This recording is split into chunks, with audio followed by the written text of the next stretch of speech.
तो सीजेपी के लीडर अभिजीत की ओर से कहा गया था कि इस प्रोटेस्ट को और इस प्रोटेस्ट के मंच को राजनीतिक का मंच नहीं बनाया जाएगा। युवाओं के हित वाला मंच राजनीतिक चमक का केंद्र बन गया। अरविंद केजरीवाल, डिंपल यादव, आतिशी मार्लेना समेत देश के कई प्रबुद्ध व्यक्तियों ने सीजेपी के प्रोटेस्ट में हिस्सा ही नहीं लिया बल्कि इसका समर्थन भी किया।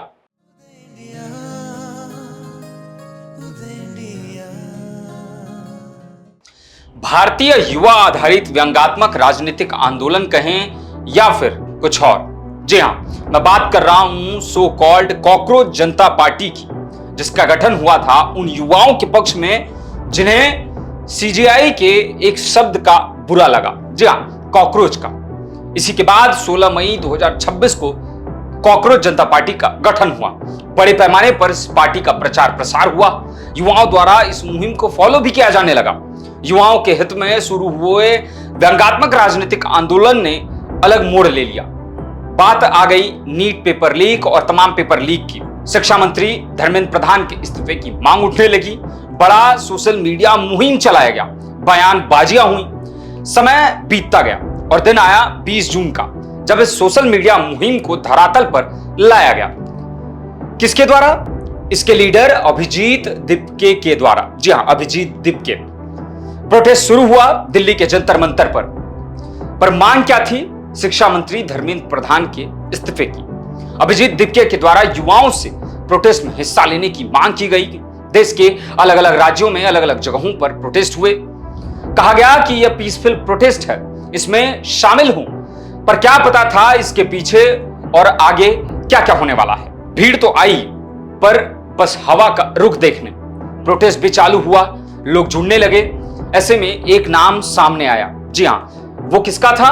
सोनम वांगचुक का, जिसकी तुलना 3 इडियट्स फिल्म के रैंचो यानी कि फुंगसुक वांगडू से की जाने लगी। क्यों?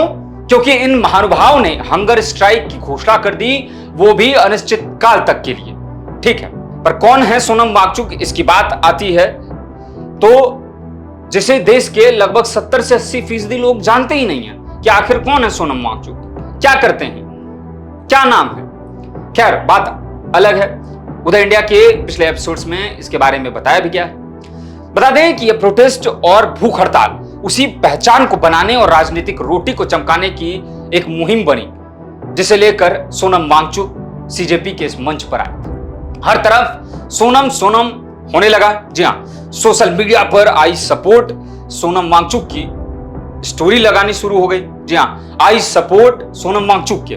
खैर, बात अलग है।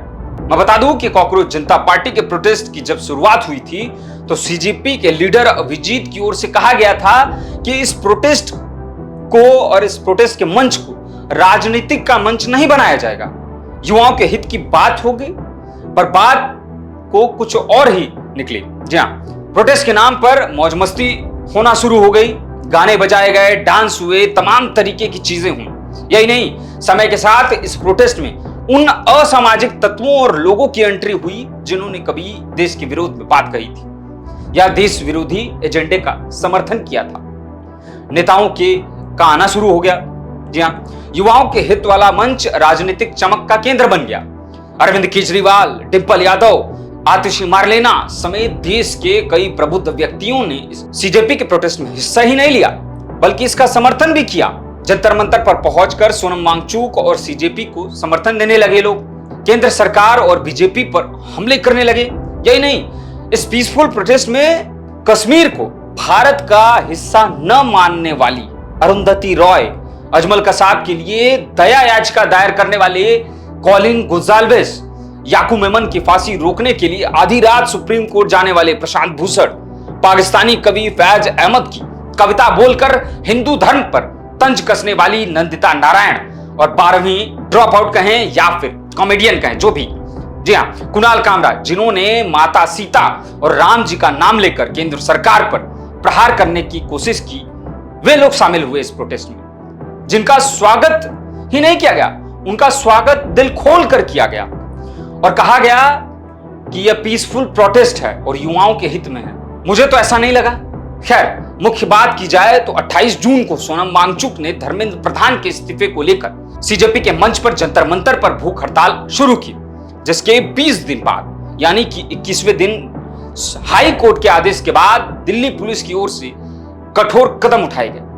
प्रोटेस्ट को समाप्त करने के लिए हड़ताल पर बैठे सोनम वांगचुक को और तमाम सीजेपी समर्थकों को जंतर मंतर से हटाया गया।